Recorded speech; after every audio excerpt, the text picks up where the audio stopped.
제가 포항 교회를 다니던 것이 2년 반 전입니다. 혹시 그때 제 설교를 들으신 분 기억은 안 나도 좋으니까요. 그때 하여튼 제가 와 설교했던 것을 설교했다는 사실을 기억하시는 분 손 들어보시기 바랍니다. 네, 놀랍습니다. 대다섯 분밖에 안 계신 걸 보니까 많은 분들이 오가고 전화가 왔다 그런 생각이 듭니다. 제가 지난 주일날 드레스덴에서 예배를 드렸거든요. 그래서 박 목사님이 드레스덴 교회 성가대와 여러분 교회 성가대를 비교해가지고 그 교회가 이곳에 와서 성가를 한 이후 거의 한 번도 우리 교회 성가대 얘기를 안 했다 그러는데요. 그러나 요즘은 조금 그런 얘기를 할 수 있을 것 같다는 얘기를 했는데 제가 개런티를 합니다. 지난주와 이번주 양쪽을 다 비교해봤거든요. 그래서 그쪽 교회는 약간 사이즈가 크더라고요. 근데 여기는 사이즈가 작아서 조금 약간은 왜소해 보일지는 모르지만 찬양의 질에 있어서는 결코 뒤지지 않는 성가대입니다. 사이즈가 작다기 때문에 제가 앙증맞은 성가대다 그렇게 되겠습니다. 오늘 제가 여러분과 함께 나눌 말씀은 성경 말씀 중에서 조금 난해한 말씀 중에 하나입니다. 왜냐하면 루터 이후에 이신득의 교리, 믿음으로 가면 보입니다. 이걸 철저히 대신교회가 가르쳐왔기 때문에 믿음으로 구원받는 것이 아니라 행위로 구원받는다 그러면 이단 취급을 할 수밖에 없는, 그런데 그 말씀이 바로 이 성경 본문에 있다는 사실은 많은 사람들에게 당혹스럽게 만들어주는 말씀으로 치부되어 오기도 했습니다. 그래서 루터 같은 사람은 이 야고보서를 읽어서 지푸라기 같은 쓰잘데없는 서신서 거기까지 혹평을 했던 그런 기록이 있습니다. 그러나 이건 교리가 아니고요, 성경 말씀 자체가 선언하기를 이러보건대 우리가 구원받는 것이 믿음으로만 아니라 행함으로 구원받는다. 이 말씀을 우리는 결코 없는 것처럼 눈 감고 지나갈 수 있는 말씀이 아니라 분명한 영원한 진리신 하나님의 말씀이기에 우리는 믿음으로 구원 얻는 우리의 그 신앙과 행함이 없는 믿음은 죽은 믿음이라는 이 양자를 잘 조화를 이루어 배타적이거나 상반되거나 상호 충돌되지 아니하고 이 말씀이 어떻게 조화를 이루는지 잘 이해해야 우리 믿음의 바른 신앙 가운데로 들어가는 줄로 믿습니다. 사실 얼굴 마음속에요, 행함으로 구원한다는 말을 듣기가 좀 거북스럽습니다. 왜냐하면 아무리 행해봤자 행함으로 구원받을 길이 없으니까 차라리 믿음으로 구원한다, 이게 마음 편하고 속 편하고 그게 들을 때 부담이 없는 이야기로 생각합니다. 그러나 우리가 부담이 있거든요. 하나님 말씀이 그러하면 그것이 진리인 줄로 믿습니다. 행함이 없는 믿음은 헛것이라고 말씀하셨고, 나는 아무것도 아니다, 죽은 몸과 같은 것이다, 그렇게 말씀하고 있습니다.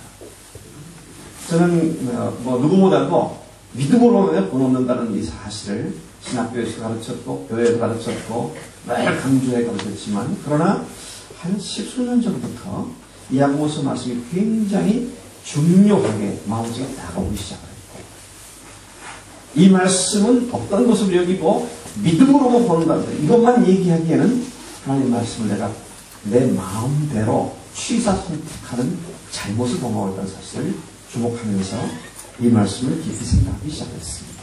그리고 말씀이 그렇기 때문에 아니라 저를 포함해서 주변에 지금 죽으면 천국 갈 수 있는 확신을 갖고 있다고 하는, 소위 말하는 구원의 확신을 갖고 있다고 하는 그런 사람들의 삶 속에서 행함이 없는 위선적인 믿음이 너무 자주 발견되면서 something wrong, 이게 뭔가 잘못됐다, 복음의 메시지가 바르게 이해되고 바르게 전달되고 있는가, 그런 생각을 하는 가운데 이 말씀을 깊이 묵상하면서 그러면서 제 마음속에는 이 말씀이 그 말씀이었구나 정리가 돼서 여러분에게 소개를 해드리는 것입니다. 저는 어렸을 때 상당히 후각이 너무 발달을 해서요, 집에 우리 어렸을 때 간식거리가 많지 않았죠. 그래서 어머니가 과자나 뭐라도 사다가 찬장이나 선반에 놔두시면 밖에 나갔다가 들어와서 즉각적으로 예민한 코로 그걸 감지해냈습니다. 그걸 킁킁 거리면서 엄마 맛있는 거 사오셨죠? 어디 있어요? 주세요. 그러면 어머니가 근데 제가 워낙 잘 찾아내니까 일찌감치 포기하고 내 코는 귀신 같은 거다. 그러면서 꺼내서 주셨던 기억이 납니다. 그 예민한 코 때문에 제가 간식은 한 번도 거르지 않고 늘 걷어먹었던 기억이 있는데 저희 집안 내력이 그래서 그런지 모르지만 제 사촌 누님도 늘 저와 코에 있어서는 자웅을 겨기가 어려운 그런 분이었습니다. 그 누님은 어떤 실력을 갖고 있냐면 여름에 이제 집에서 무쇠솥에다가 옛날에 가마솥이죠. 거기다가 감자를 한 20알이나 30알 정도 이렇게 물을 붓고 삶으면 큰어머니께서 야 무개야 감자가 약간 탈 때가 맛있지 않습니까? 그냥 툭 삶는 것보다 밑에가 느릿느릿해가지고 이게 타면 맛있으니까 감자를 엄마가 얹혔는데 안쳤는데 맞습니까? 네. 안쳤는데 타는 냄새가 나면은 엄마한테 얘기해라. 는 엄마 알았어. 그러고 이제 그 가마솥 무쇠솥 부분을 맴돌고 떠나질 않죠. 빨리 그거 먹고 싶어서 말이죠. 그러다가 드디어 타는 냄새가 납니다. 엄마 감자 탄 냄새가 나요. 그래서 큰어머니 가서 문을 뚜껑을 열고 이렇게 보면 탄 것이 어느 정도 탔냐면 20, 30개 되니까 이렇게 숙이 쌓여 있는 것 같아요. 맨 밑에 있는 거 하나가 약간 타기 시작했을 때 그걸 알아맞혀. 그 사촌님도 귀신 같은 코를 가진 아가씨 그게 소문이 났던 적이 있습니다. 남들이 잘 모르는 것을 알아차리면 귀신같이 알아맞춘다. 어떤 얘기를 하죠. 오늘 우리가 사도행전을 보면요. 귀신 들린 여자가 귀신의 힘을 빌려서 점을 치는 여자가 빌립보 지방에 사도 바울이 가서 복음을 전할 때 거리를 다니면 이 여자가 쫓아다니면서 소리 지릅니다. 이 사람들은 지극히 높으신 하나님의 종들로서 구원의 복음을 전하는 사람들이다. 아무도 바울과 함께 있던 일행이 누구며 뭘 하는 사람들을 아무도 몰랐더니 그 상황 속에서 귀신을 들려서 점하던 이 여인은 알아서 동네방네 소리를 치면서 이 사람들은 지극히 높으신 하나님의 종들로서 구원의 복음을 전하는 자들이다. 그래서 이 본문 말씀에 사도행전을 보면은요, 사도 바울과 그 일행이 괴롭힘을 당했다. 그렇게 말합니다. 제가 이 말씀을 보면서, 귀신들은 영적인 영적인 사람들을 제대로 알아보는 지각력과 분별력이 있구나. 여러분, 제가요, 오늘 앉아 계신 분들 중에서, 저기 계신 저분, 지금 마음속에 사탄의 마음이 가득합니다. 그러면 저를 똑바로 못 쳐들을 거예요. 혹시 내가 들통나지 않을까? 진짜 내 마음속에 약한 마음이 있는 걸 탁 지적하면요, 신령한 분이라고 그러고, 오늘 저녁부터 부흥회가 시작해서 오겠어요. 안심하세요. 제가 그런 분은 없습니다. 그러니까 이따 끝나고 점심 먹을 때 저를 피하지 마시고요. 근데 그와 같은 영적 분별력을 갖고 있는 것이 귀신들의 능력이고요. 귀신들의 식별력이라는 것이죠. 오늘 우리가 읽은 부분 말씀이 바로 그것입니다. 아무리 뛰어난 분별력과 식별력과 영적 지식과 또 하나님께 대한 믿음과 예수님에 대한 믿음이 있다 할지라도 행함이 없으면 그 믿음은 잘못된 거다. 지금 본문이 그걸 얘기하고 있는 겁니다. 자, 저는 오늘 이 말씀을 쭉 보면서요, 실질적으로 성경 페이지마다 예수님에 대한 분명한 믿음의 고백을, 그것도 동네방네 떠들면서 모든 사람 앞에서 다 들으라고 소리치는 그런 고백을 한 존재들임에도 불구하고 예수님과 아무 관계없는 많은 케이스를 성경에서 찾아보게 됩니다. 혹시 제가 오늘 이 말씀을 드리는 중요한 의도 중에 하나는요, 오늘 여러분들이 구원 확신을 갖고 있고 나는 예수를 주님으로 믿고 있고 나는 구원 받았다고 확신하고 있을지 모르지만 실질적으로 주님께서 그를 볼 때 귀신 같은 믿음 이상이 아니다라고 그렇게 규정하지는 않으실까? 그런 두려운 마음을 가지고 저는 오늘 말씀 여러분들에게 전하고 있는 것입니다. 여러분, 우리가 만일 성경에서 기록하고 있는 귀신들의 믿음 정도만 가져도 굉장히 믿음 좋은 사람이라고 평가받을 수 있을 것 같아요. 우리가 읽었던 성경 본문 말씀 보면은 네가 하나님이 한 분이신 줄 믿느냐? 잘하는 거가 귀신들도 믿거든요. 자, 이 말씀을 약간 의미해 보면은요, 귀신들이 예수님에 대해서 하나님에 대해서 믿는 믿음이 유일신 하나님 믿고 있는 겁니다. 자기도 영적인 존재인데 자기들은 그 앞에 두려워 떨 수밖에 없는 하찮은 존재로서 하나님이 참 하나님이시고 유일신 하나님 사실을 믿고 그 다음에 떤다 그랬습니다. 우리 중에요, 정말 우리 삶에 있어서 하나님 앞에 이렇게 하면 하나님께서 벌어주시지, 이렇게 하면 내가 하나님께 잘못하는 것이지, 그래서 내 일거수일투족 내 행동거지 하나를 행할 때 하나님이 두려워서 삶을 조심하는 사람이라면 내가 되게 경건한 사람이라고 평가할 겁니다. 근데 이 말씀 보니까 귀신들도 믿고 떤다 그랬습니다.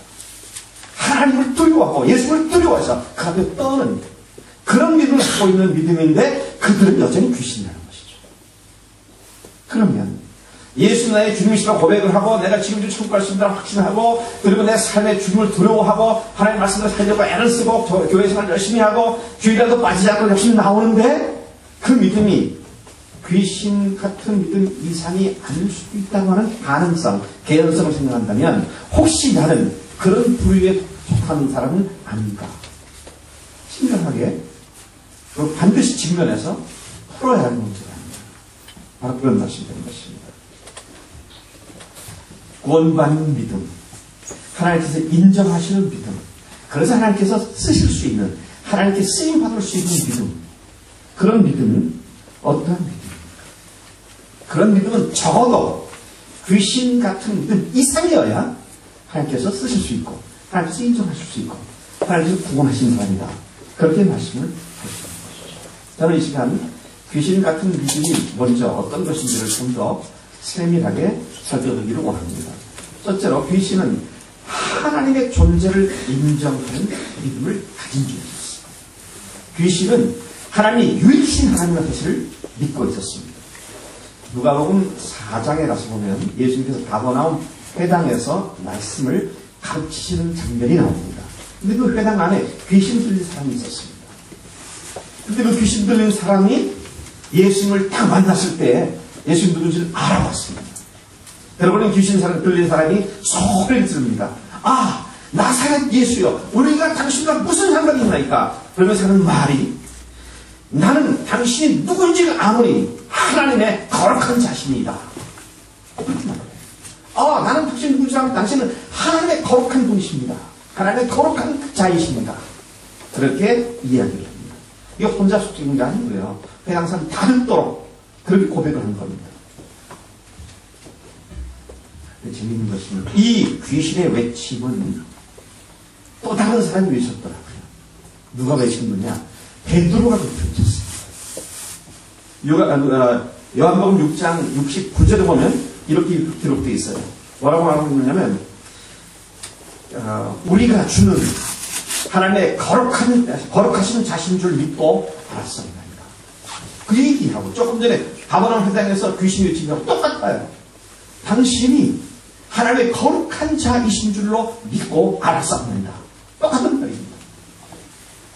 또 놀라운 것은요, 베드로의 장모의 집에 들어가서 예수님께서 병을 고치고 그러실 때에 귀신들이 뭐라고 얘기하면 당신은 하나님의 아들이십니다. 그렇게 말합니다. 근데 베드로가 예수님께서 너희는 나를 누구로 하느냐 그렇게 질문받았을 때, 제자들이 질문받았을 때 베드로가 툭 튀어나오고, 늘 베드로가 촉새같이 맨 앞에 나와서 인사하잖아요.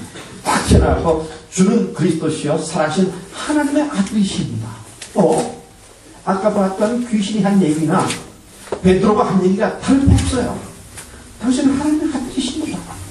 다운하고 있는 회당에서 귀신 들린 사람이 똑같은 얘기 하잖아요. 뭐가 다른 거예요? 귀신이 고백한 것이나 베드로가 고백한 것이나 뭐가 다르냐는 것이죠.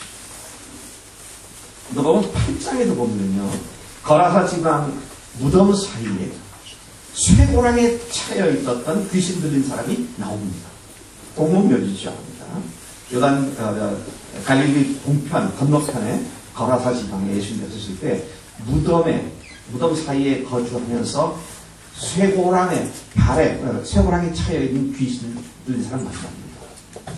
그 귀신 들린 사람을 만났을 때에 그 귀신 들린 사람이 뭐라고 외치냐면 지극히 높으신 하나님의 아들 예수여, 그렇게 말합니다. 지극히 높으신 하나님의 아들 예수여. 근데 이 소리를 누가 했는지 아세요? 마리아가 잉태를 할 때 천사장 가브리엘이 와서 내가 아들을 낳게 될 것이다. 그건 예언을 할 때가 누가복음 1장 31절에 나오는데 뭐라고 해? 보라, 내가 수태하여 아들을 낳으니 그 이름을 예수라 하라. 저가 큰 자가 되고 지극히 높으신 하나님의 아들이라 일컬음을 받을 것이다. 귀신이 한 얘기나 천사장 가브리엘이 한 얘기나 똑같은 얘기를 합니다. 아마 여러분들 중에 이런 이야기를 그냥 정말 믿으면서 고백을 한다 그러면 상당히 잘한 믿음을 갖고 있다, 그렇게 말을 들을 수 있을 것입니다. 아무도 예수님이 누구이신지 그 정체를 모를 때 귀신 들린 사람들은 나는 당신 누군 줄 압니다, 그렇게 얘기하죠. 베드로와 천사장 가브리엘과 동일한 수준의 지식이며 동일한 수준의 공개적 고백을 귀신 들린 사람들이 하더라는 것입니다. 귀신 같은 믿음은 천사장 같은 믿음입니다. 귀신 같은 믿음은 수제자 베드로의 고백과 동일한 고백이다, 동일한 믿음이라는 사실을 보게 하는 것입니다. 그러면 뭐가 다를 바가 뭡니까? 우리 중에 뭐 똑같이 예수님 주님이신다 그러고요, 하나님의 아들이신다 그러고 우리의 주님인가 고백을 하는데, 그런데 사람들마다 그 고백하는 의미나 내용이 다를 수 있습니다. 결정적으로 무엇이 그것을 다르게 만드느냐. 이것이 오늘 이 본문 말씀을 묵상하는 이 설교의 핵심 주제가 되는 것이죠. 오늘날도 유일하신 하나님 존재를 믿는다고 구원을 보장받지는 않습니다. 오늘날도 우리가 예수님의 하나님의 아들이시라고 고백한다고 그것이 구원을 보장하지 않습니다. 그렇게 고백하는 사람들 안에서 그 정도면 귀신들도 믿고 탄다, 그렇게 빈정거린 후에 말씀을 우리가 이 말씀에서 보게 되는 것이죠. 또 귀신 같은 믿음은 뭡니까? 귀신 같은 믿음은 영적인 것에 익숙한 믿음입니다. 예수님을 알아보는 건 물론이거니와 예수님의 복음을 전하는 예수님의 종들을 귀신 들린 사람들은 알아보게 합니다. 참 신통하죠. 아까 제가 말씀드린 대로 사도행전에 보면 빌립보 지방에서 그 귀신 들린 여자가 소리 지르는 것이 뭐니까 이 사람들은 우리가 바울만이 아니고 같이 있는 사람들 모두 포함해서 하는 얘기죠. 이 사람들은 지극히 높으신 하나님의 종으로 구원의 길을 너에게 전하는 자라. 박상훈 목사님이나 조대현 목사님이 어딥니까? 기억을 잘 못하는데 무슨 동상이죠? 우리 뮤지엄 앞에 있는 동상. 바질락 동상 앞에서 많은 그 체코인들도 있고 동상들도 있는데 거기에 어떤 체코 어떤 사람이 두 사람이 탁 놓고는 말이죠. 이제 아주 어눌한 한국말로 이 사람들은 하나님의 종입니다. 복음을 전하는 사람. 그러면 그러고 나서 체코 사람들 보고 체코말을 막 떠들면요, 아마 사람들이 굴 때려 치고. 실제 그렇잖아요. 박 목사님 그렇잖아요. 사람들이 몰라봐서 그렇지. 대단한 분 아닙니까? 그렇게 영적인 탁월한 분별력과 식별력을 갖고 있는 것이 귀신이다. 아무도 모르는 그 상황 속에서 벌써 알아차리고 그분이 누군지를 소개지는 바로 그런 식별력을 갖고 있다는 것입니다. 재밌는 것은 사도행전 19장에 보면 에베소 지역이죠. 바울이 열심히 전하고 예수의 이름으로 나사렛 예수 이름으로 귀신을 내어줬고 하니까 그걸 가만히 보고 있던 유대인 마술사 몇 명이 사도 바울을 흉내내는 거야. 그래서 귀신 들린 상태 가가지고 이 마술사들이 나사렛 예수의 이름으로 귀신을 명하니 불러라! 그러니까 그 귀신 들린 사람이 그 사람들에게 달려들어가지고요. 달려들어서 뭐라고 얘기하면 예수도 알고 바울도 내가 알거니와 너희는 누구냐? 그러면서 달려서 몸을 사는 거야.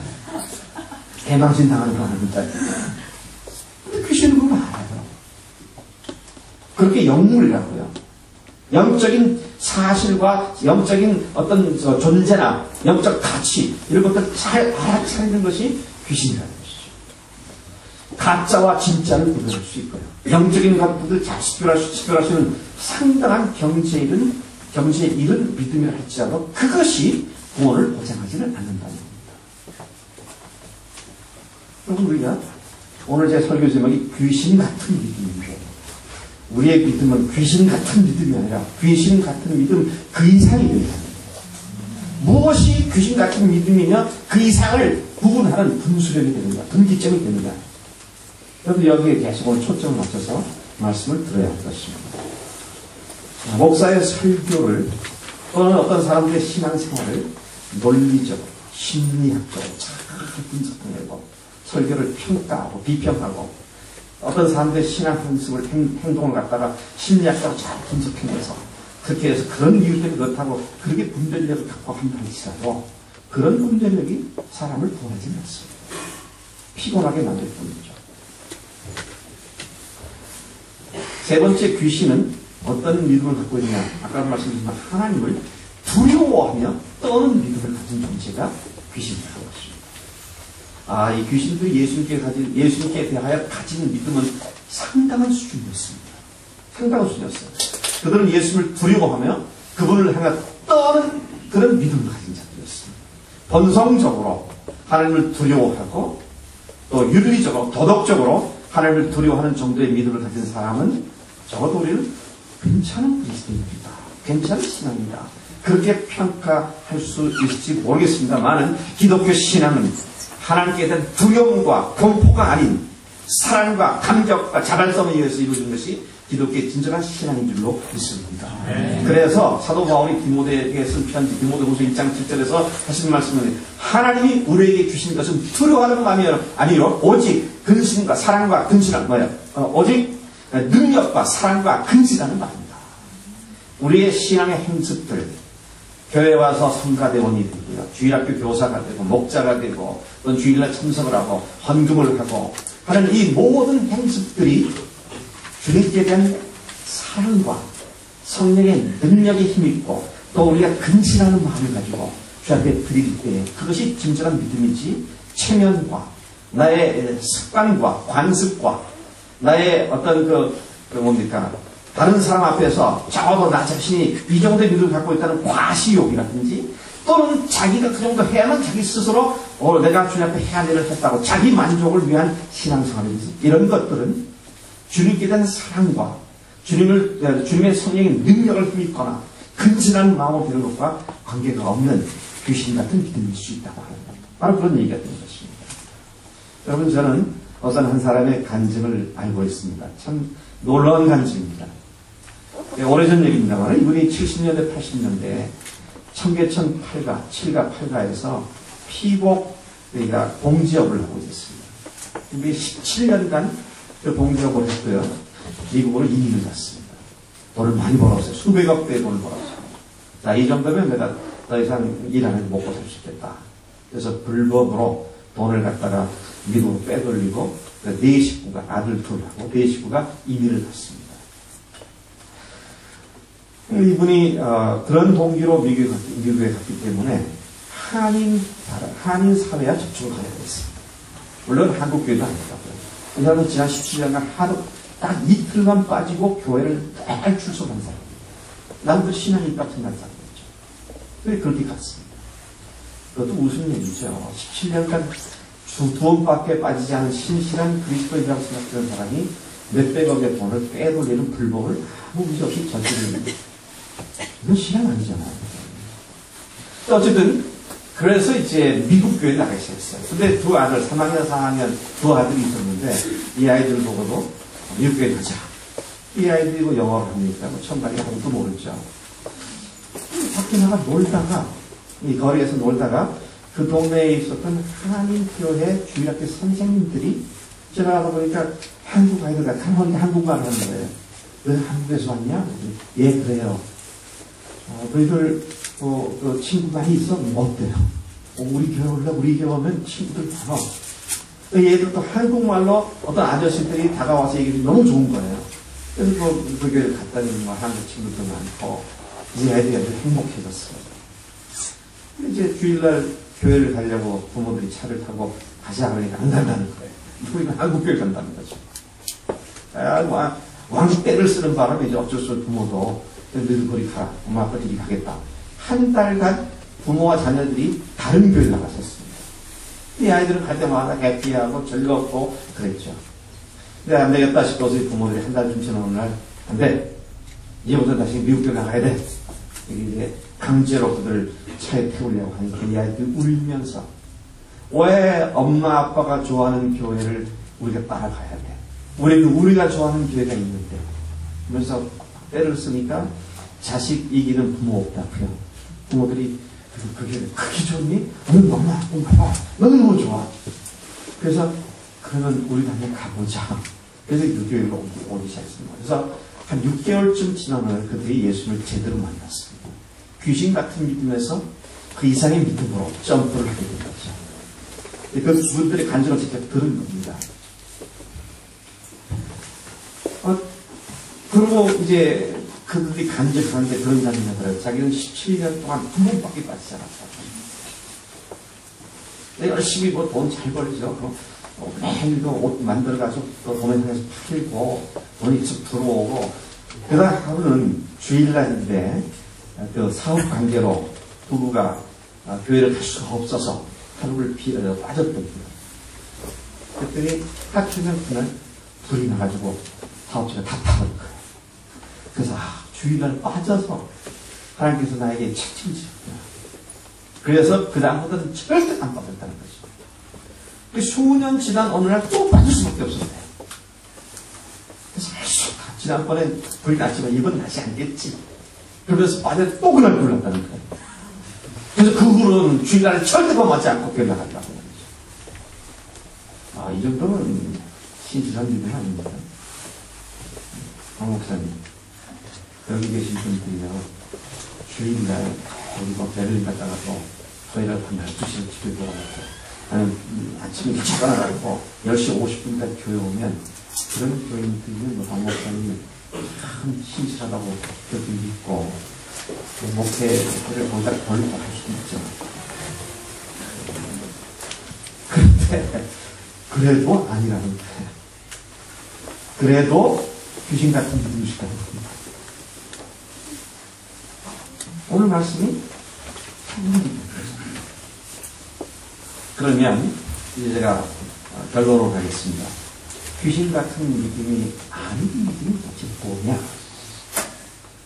베드로가 한 고백이나 귀신이 한 고백이나 천사장이 한 얘기나 귀신이 한 얘기나 똑같은데 뭐가 다르냐? 다 유일하신 하나님이고요. 예수님이 하나님의 아들이 것을 믿고 영적인 것들을 잘 분별하신 스피릿도 있고 모두에게 그것이 있었는데 차이점이 뭐냐? 결정적 차이가 뭐냐?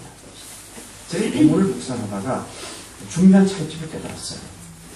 어떻게 말씀이 나오냐면 아까 당신은 하나님의 아들이십니다. 지극히 높으신 하나님의 거룩한 자이십니다라고 얘기했던 누가복음 4장 38절에서 이 회당에서 가버나움 회당에서 귀신이 뭐라고 얘기하면 나사렛 예수여 우리가 당신과 무슨 상관이 있나니까? What do we have to do with you? 당신하고 무슨 볼 일이 있습니까? 또 28장 28절, 누가복음 28장 28절 보면 지극히 높으신 하나님의 아들 예수여, 나와 당신이 무슨 상관이 있나? 무슨 상관이 있다고 나한테 오셨습니까? 내가 당신에게 무슨 볼 일이 있겠습니까? 나는 당신과 아무런 관계도 없습니다. 나는 내가 사는 내 생에 당신이 개입하지 마십시오. 내 인생을 내가 마음대로 살고 있는데 당신이 거기 계시고 내 인생을 개입해 들어오지 마십시오.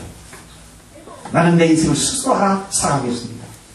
혹 필요하다면 당신에게 도움을 좀 구할 테니까 그때 나 도와주시고, 내가 사는 것에 대해서 간섭하지 마시고 또 귀찮게 하지 마시고 그냥 도와주지 마시고 그렇게 합니다. 당신과 나와 무슨 상관이 있나이까? 여러분, 예수님을 아무리 기가 막힌 아주 신학적으로 교리적으로 성서로 정확한 고백을 했다 할지라도 그분이 나에게서 지금 무슨 관계가 나와 그분과 맺혀져 있느냐, 이것이 가장 중요한 포인트가 된다. 여기 많은 유학생도 있지 않습니까? 또 여기서 사업하신 분 계시고 주재원도 계시고 많이 계실 거예요. 여기 와서 돈 버시고 여기 직장 갖고 여기서 공부하고, 그런데 그 모든 것들이 주님과 무슨 상관이 있는 것이죠? 네? 어제 저녁에 우리 청년들하고 잠깐 얘기했지만 한국에서 프라하로 유학 오는 거 보통이 아니세요. 브루노로, 오늘 아침에 보니까 새 편지자매들이 브루노에서 예배드리고 여기까지 와서 제가 깜짝 놀라서 3시간 거리를 주일날에 배웠구나. 어제 저녁 갔으면 더 좋았을 텐데. 저번 일 아니잖아요.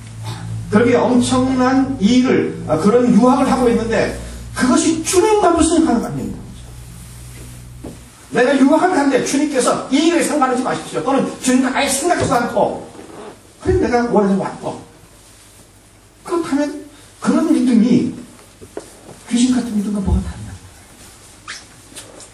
여러분 결혼 안 하실 분도 결혼하기 원하시죠? 근데 결혼을 왜 하는 겁니까? 왜 하는 거예요? 돈 버시기 원하시잖아요. 돈 벌어서 뭐 어쩌려고? 그게 주님과 무슨 상관이 있는 거죠? 저는 제가 사실 오늘 이제 서론에 들어가는데 참 마음이 급하네요. 그래서 하고 싶은 말은 많은데 제가 평상시보다 조금 길게 괜찮겠죠?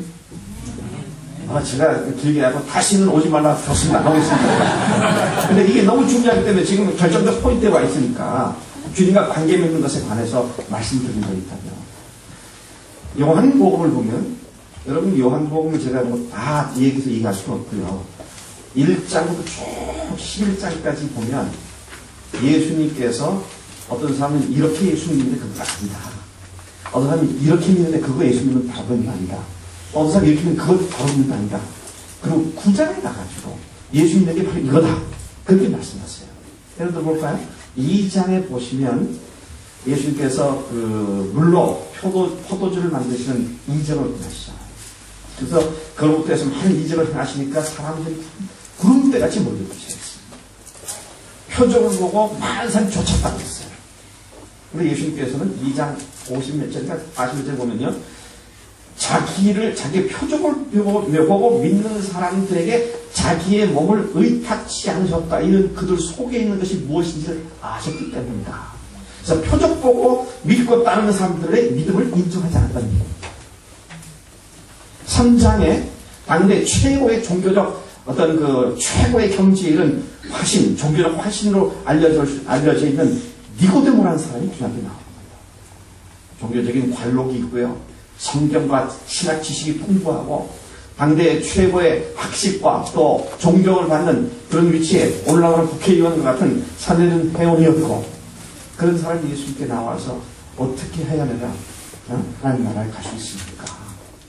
그래서 예수님께서 하신 말씀이 한마디로 말씀하시면 너 가짜야, 너 아니야. 물과 성령으로 거듭나야 돼. 그렇게 종교적으로 철저히 자기 자신을 철저히 규정하고 규제하고 하나님께 예배드리는 그런 삶을 살았던 그 사람을 향해서 너가 가짜다, 그거 아니다. 5장에 가볼까요? 저는 5장 보면서 인간 비애를 느낍니다. 38년 된 병자를, 에데스다 못 가있던 병자 예수님이 찾아가셔서 네 상을 들고 걸어봐라. 38년 된 병자를 고쳐주셨어요. 이 정도 되면 그 병 고침 받은 사람이 예수를 분명히 믿을 거 아니겠습니까? 그렇죠? 38년 된 병을 고쳐주셨는데 어찌 안 믿겠습니까?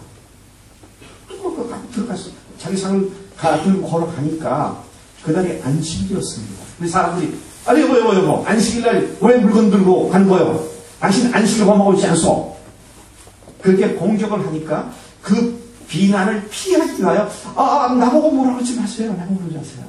나더러 상을 들고 가라는 그분이 들고 가라서 내가 갈 뿐입니다. 이야 참 인간 더럽습니다.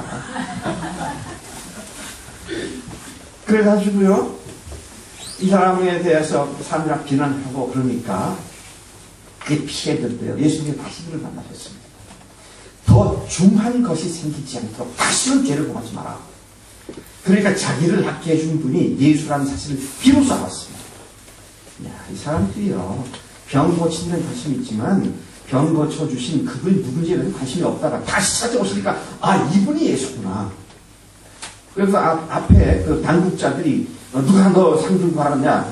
모르겠다. 누군지 모르겠다고. 그랬던 그가 예수님이 다시 찾아와서 말씀하시고 나니까 나를 낫게 한 분이 예수구나. 그래가지고요. 어떻게 하는지 아세요? 당국자들한테 가가지고 밀고를 합니다. 밀고를 해요. 자기를 낫게 한 건 예수라는 말이죠. 그때부터 유대인들이 예수를 잡기로 결단을 합니다. 예수 믿는 사람들은 유대교에서 출교하기로 결정을 하고요. 인간 참 부럽습니다. 제가 인간 안 믿기로 했어요. 세상에 이럴 수 있습니까? 38년 된 병을 고쳐주니 그분을 갖다가 안식일을 범한다는 그 비난을 피하기 위해서 그분을 갖다가 대신 스케이트고트로 적재하고 탁 내밀어가지고 자기는 빠져나가려고 합니다. 무슨 말입니까? 이 5장에서 병이 낫는 자도 그 병나는 것입니다. 그게 참견이 납니다. 그걸 말씀드리죠. 6장 가볼까요? 6장에 여러분 아시죠? 오병이어 사건이 나오지 않습니까? 물고기 2마리라고 오병이, 그렇죠? 떡 5개와 물고기 2마리를 가지고 남자만 5,000명을 먹이고도 12관중에 앉았다.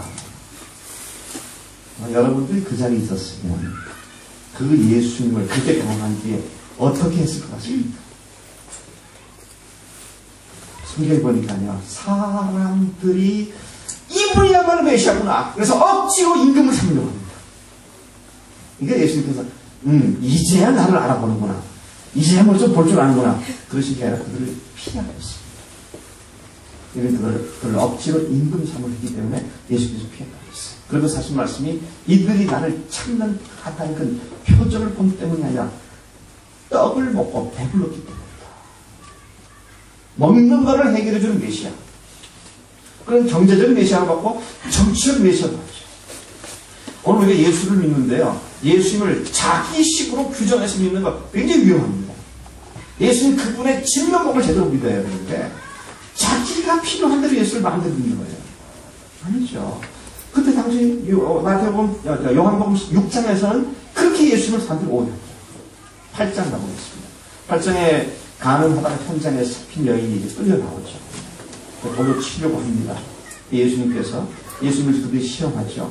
이 여자가 가늠하다 잡혔는데 돌로 쳐가야 말까요? 예수께서 너희들 중에 죄 없는 자가 먼저 돌로 쳐라.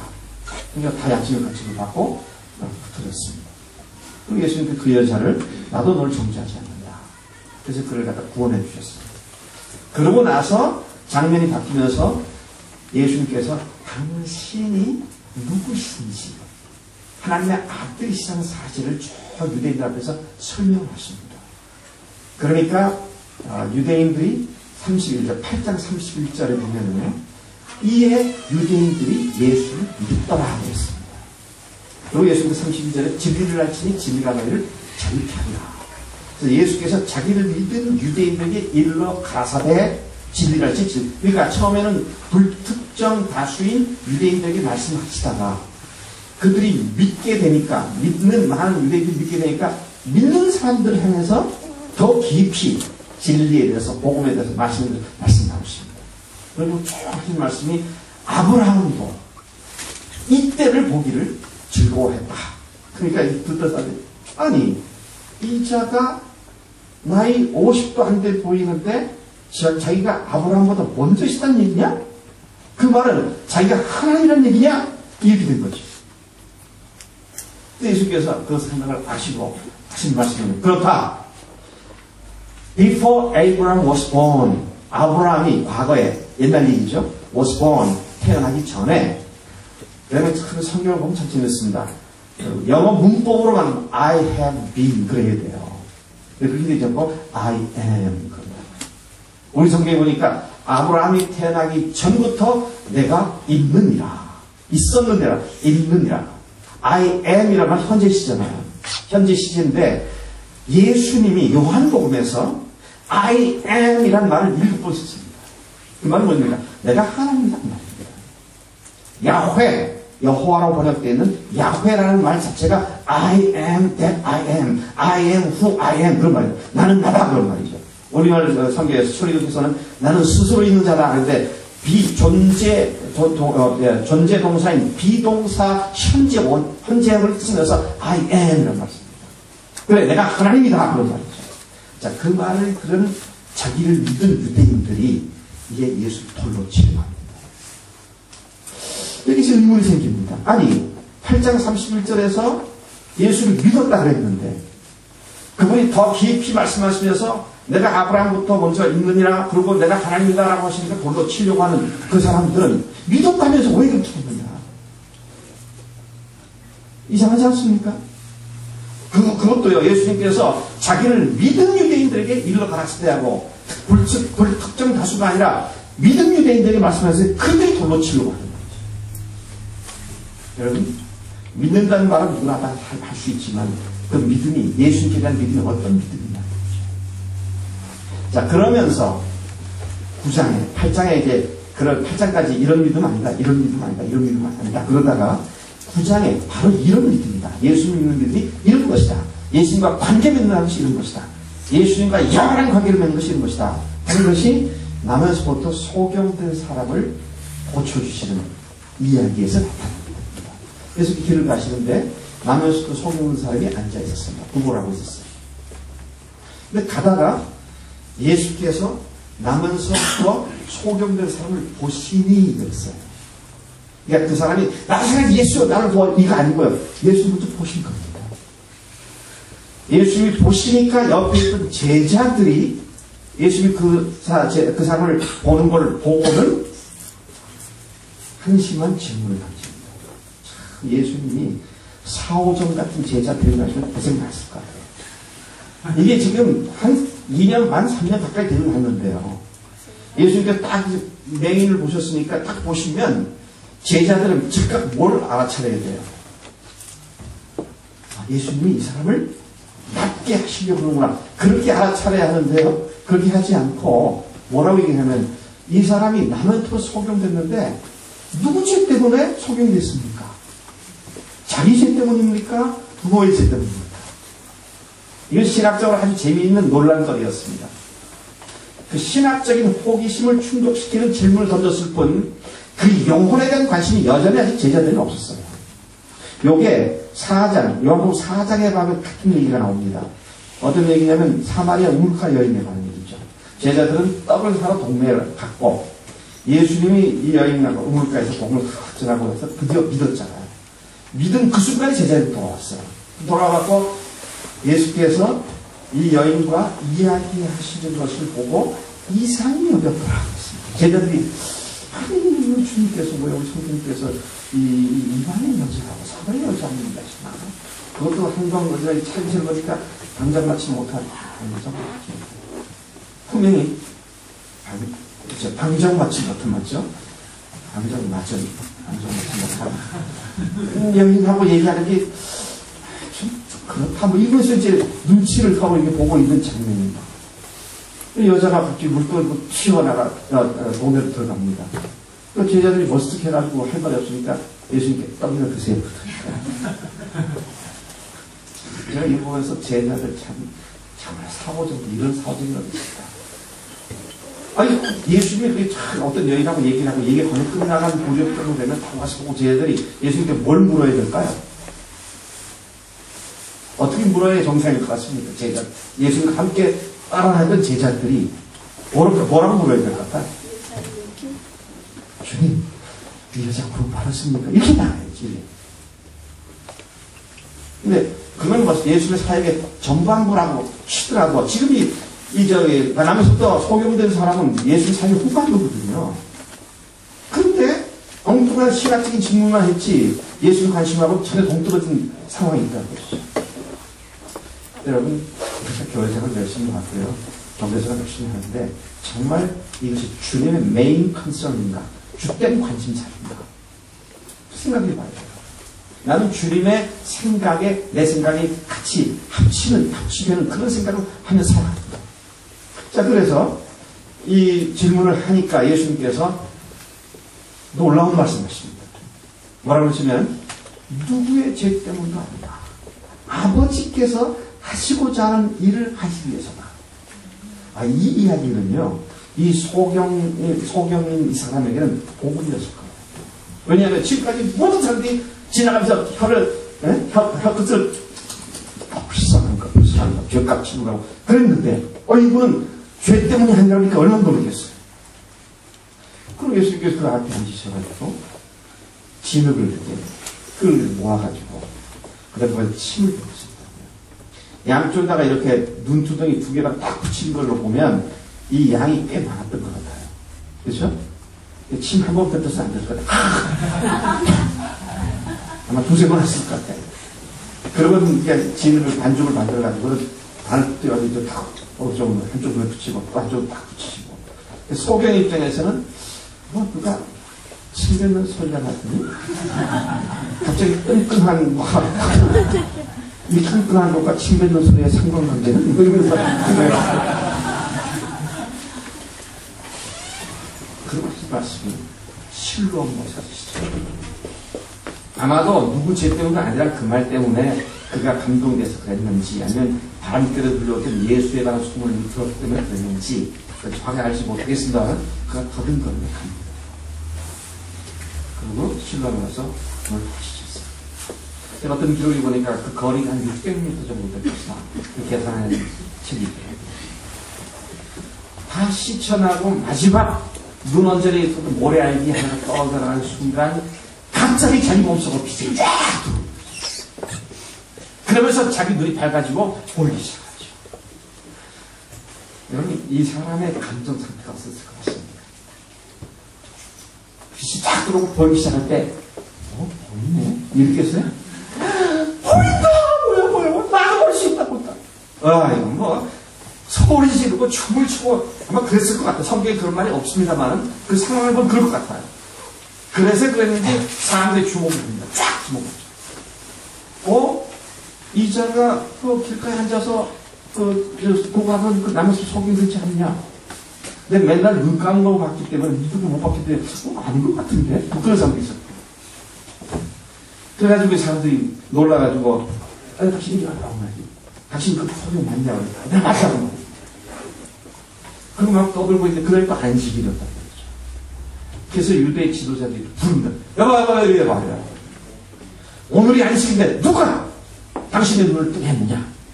당신의 눈을 뜨게 한 일을 했느냐? 이제 그렇게 부른 거죠. 여차여차해서 그분이 나를 갖다가 가서 시청하셔야 했단 말이지. 그러니까 당신은 그 사람이 누가 생각하느냐? 그러니까 그분은 선지자십니다.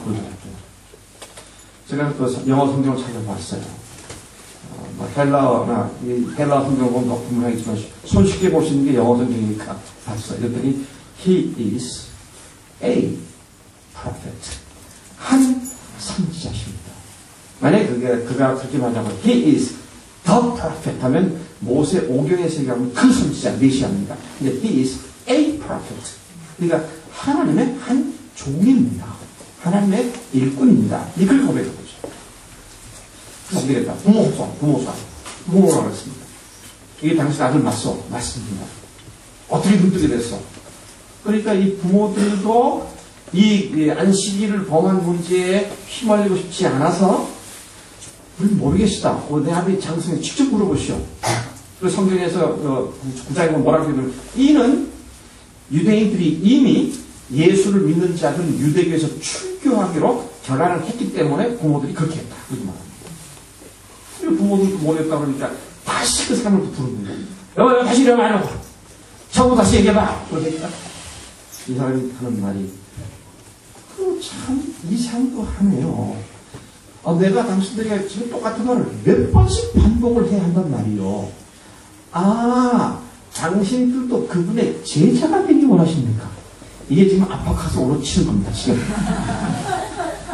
야, 이놈아! 이게 무슨, 똑바로 좀 하면서 쭉 얘기하는데, 별 얘기가 안 나오니까, 쫓습니다. 쫓으니까, 쫓겨나면서 하는 말이, 이 사람이, 참 이상도하다. 창세로부터 소경의 눈을 뜨게 했다는 말을 들어본 일이 없다면, 내가 이렇게 지금 눈을 뜨고 보고 있는 걸 보는 못한다면, 그분이 어디로부터 오신 분인지 뻔한데, 그걸 모르다니, 가로 열고 속으로 이 바보들아.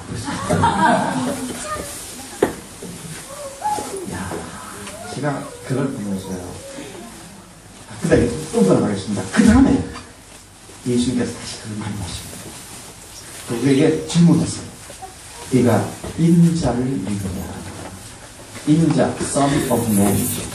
이거는요, 구약의 다니엘서와 에스겔서에 예수님 메시아가 오시면 인자로 불려질 것에 내용이 있습니다. 그래서 메시아의 또 다른 명칭이 인자입니다. 그래서 내가 인자를 믿느냐 하는 말을 내가 메시아를 믿느냐 하는 말이죠. 그러니까 이분이 하는 말이, 제가 믿고자 하나이다. 그런데 그분이 누구십니까? 우리 주님 참 해학적인 분이세요. 내가 그다 그러면 끝날 텐데 그렇게 말씀하지 않고 네가 그를 보았거니와 지금 너와 얘기하고 있는 그가 그다. 왜 이렇게 주님께 길게 돌려서 말씀하실까? 가만히 생각해 보니까요, 이분이 누구신지에 대해서 묵상을 하는 시간 주신 것 같아요. 아까 눈뜨러 이게 더듬으로 간 것도 가면서 이게 될까? 그래도 분이 하시니까 해야 자기와의 싸움의 시간을 주시고 그렇게 된 거예요. 그렇게 예수님께서 말씀하시니까 이 사람은 어떻게 했습니까? 이에 그가 답하기를 내가 믿나이다 하고 그 앞에 절하였다고 했습니다. 저는 교수니까 시험을, 학생들이 잘 공부했는지 시험을 봐야 되거든요. 시험 문제를 냈습니다. 사지선다, 주관식 아니고요. 객관식 사지선다입니다. 이 소금 되었던 사람은 언제 구원을 받았는가? 1번, 실루한 못으로 더듬거리며 가고 있을 때. 2번, 눈이 떠졌을 때. 3번, 아파컷을 올려쳐서 예수님을 옹호할 때. 4번, 엎드려 절했을 때. 4번. 왜냐하면 그 앞에 보니까 He is a prophet. 그러잖아요. 또 내가 인자를 믿냐니까 그건 누구십니까? 그러잖아요. 내가 바로 그다라고 말씀했을 때 그가 내가 믿나이다 하고 그 발 아래 엎드려 절하였을 때. 여러분, 이 사람은 그날 이후 예수님께 영원히 무릎 꿇은 그런 인생을 살게 된 줄로 믿습니다. 아멘. 그분 앞에 무릎 꿇는 건 무슨 말입니까? 당신 나의 주님으로서 나의 삶을 초월하신 분으로서 나는 더 이상 내가 내 삶을 주장하지 않고 당신 나를 주관하는 나의 주님으로서 나는 관계를 맺기로 원하고 그 관계가 영원하기 원한다고 그 앞에 완전히 자기를 목적으로 그런 결단이 주님과의 관계를 맺게 한 줄로 믿습니다. 아멘. 여러분들의 믿음이 아는 믿음입니까? 고백하는 정도의 믿음입니까? 아니면 그분께서 나의 삶을 주관하실 분이십니다. 그가 완전히 엎드려 경배한 무릎을 꿇은 믿음. 주님께서 원하시는 믿음은 인정하실 수 있는 믿음. 일부러 찾아오셔서 내가 인자를 믿는다.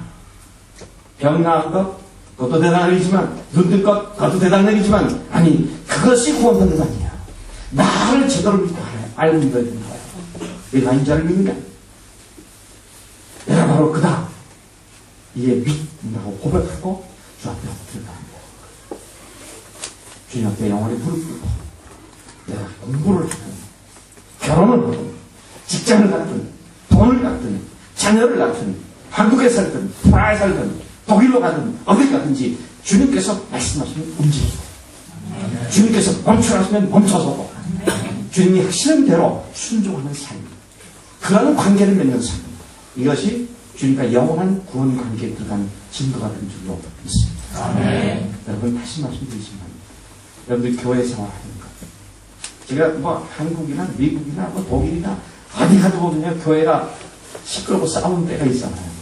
또 왜 싸우나 보니까 다 믿음이 좋아서 싸우더라고요. 이게 주님이 원하신 거라고 다 그게 논리적으로 열받아지고 막 이것이 우리 교회를 뜻이다 그러는데 저는 그래서 우리 교회 사회에 선포를 했어요. 여러분들이 아무리 좋은 아이디어를 갖고 교회를 위해서 제안한다 할지라도 그것을 놓고 기도한 후에 하는 말이 아니면 저는 안 받습니다. 주님께 여쭙고 주님께서 확신을 주셔서 그럼 또 그것이 교회에 나눴을 때 교회가 그것이 주님의 뜻이라고 확인하기 전까지는 우리가 그것을 무조건 받지 않습니다. 아무리 좋은 얘기를 할지라도 목사인 나에게 유익한 말을 준다 할지라도 기도하고 그리고 성령께서 주시는 확신이 있다면 그때 얘기했어요. 좋은 얘기 좋죠. 너도 좋은 얘기 나도 좋은 얘기가 서로 상충되니까 문제죠. 근데 주님은 서로 다른 생각을 주어서 우리를 싸우게 하지 않으시는 분이신 줄로 믿습니다. 여러분 프라하교회가 오늘 이 시간부터 주님 앞에 무릎 꿇는 인생이 모습 뭘 하더라도 주님께 주님이 하시면 하고 하지 말라면 하지 말고. 그래서 제가 참 좋아하는 그 보험사 중에 영가 찬인지 모르겠지만 주님 말씀하시면 내가 나가리다. 주님 말씀하시면 내가 멈춰서리다. 내가 가고 서는 것 내 있으니 오 주여 나를 이끄소서. 그렇죠? 아니 전 다 외우지 못하지만 그 찬송만 부를 때마다 요즘 나는 주님 말씀하신 대로 따라가는 겁니다. 주님은 스탑하셔서 내가 움직이는 것 아닙니까? 그런 거 생각합니다. 그래서요 그리스도의 삶은 주님께 정성껏 뭘 만들어가지고 주님 이거 주님께 드립니다 이게 아니고요. 오늘 주님 말씀하신 대로 순종하는 게 그게 그리스도의 삶인 줄로 믿습니다. 아멘. 내가 생각해서 기가 막히게 좋아하실 거야. 주님은 아니셨고요. 그래서 주님은 뭐라 하십니까? 내가 곧 길이다 그랬습니다. 저는 이 프라하에 와가지고 박 목사님과 차를 타고 갈 때마다 아무 생각 없이 타고 다녀요. 여기서 왜 우회전하지? 좌회전일 텐데 좌회전 일치 바라갑니다. 왜요? 길은 여기가 더 잘 알죠.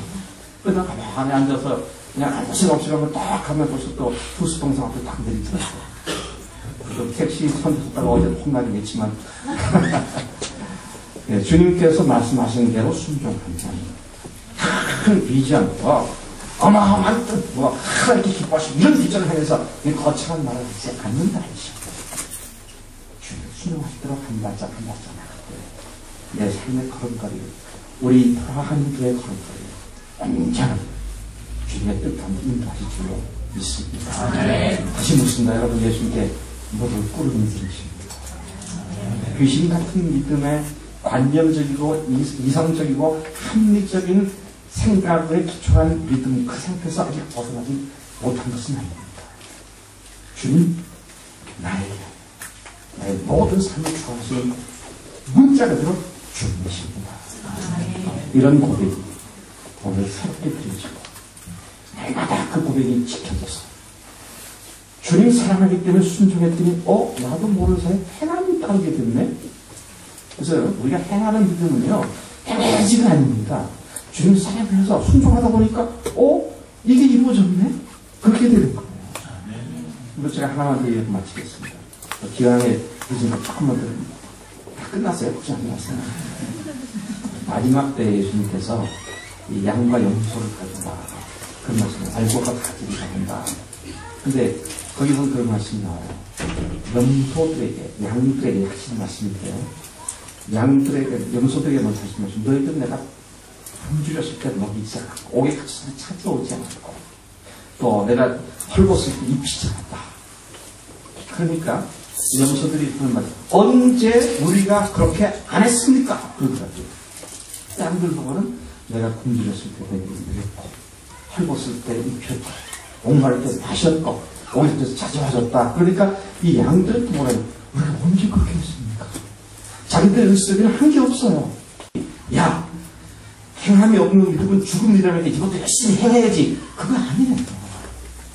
주님과 관계를 맺고 주님이 말씀하신 대로 순종하면 나는 주님 말씀대로 순종해서 뭘 해야지. 그게 아니었는데 하나 하신 대로 순종하고 보니까 하나님께서 말씀하신 그게 그대로 행해지는 거예요. 그런 의미에서 그리스도의 삶은 너무너무 쉽고 즐겁니다.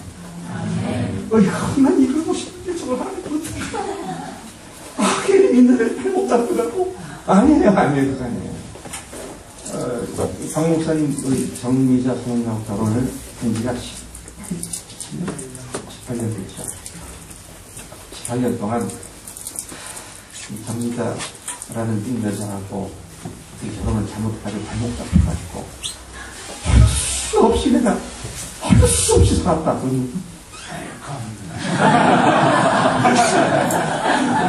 지금도 더 잘 못해줘서 미안할 뿐이죠. 아멘. 그 의무나 책임감이면 지옥이죠. 하물며 주님이 우리 주님이신데 그분께서 우리의 가장 즐겁고 기쁜 인생을 살기를 원하시고 그걸 통해서 주님의 영광을 드러내기 원하시는 그분이 말씀하시는 순종하는 이 일에 우리가 익숙해져서 저절로 자동적으로 되어야 되는데 지금은 어떻습니까? 거의 full automatically 완전 전자동으로 주의 말씀을 듣지도 않고 순종하지도 않고 살아가는 그게 우리가 익숙해져 있다는 말이죠. 여러분 목장을 왜 하는지 아세요? 거기에서요 지난 주일 목사님 통해서 들었던 말씀이나 큐티 말씀이나 내가 읽었던 성경 말씀 내 삶 속에 어떻게 지금 역사하고 있는지 어떻게 순종해서 못하고 있는지를 서로 나눈 가운데 서로 도전되고 이걸 함께 시너지 효과를 통해서 세워져 가는 그 아름다운 장소가 목사님들이 있습니다. 이런 생활을 하면서 신앙생활 잘하는 보면 그건 기적입니다. 기적입니다. 요즘 기적을 많이 봐요. 어떤 사람은 주일날 1시간 예배 시간에 30분 설교 듣고 일주일을 버팁니다. 주님께서 그런 기적 100%라고 칭하실 겁니다. 아무쪼록 주님과의 영원한 사랑인데 생명을 다한 우리를 사랑하는 그 사랑에 나도 생명을 다해서 사랑하는 그런 사랑을 보내게 전적인 순종을 통해서 여러분들의 개인적인 삶이나 가정에서나 교회에서 여러분들의 학교나 직장에서 주님의 아름답게 향기가 드러나는 그래서 피곤하지 않고 부지부식간에 주의 뜻을 행하는 그런 아름다운 믿음의 삶이 계속되기를 간절히 축원합니다. 기도하시겠습니다.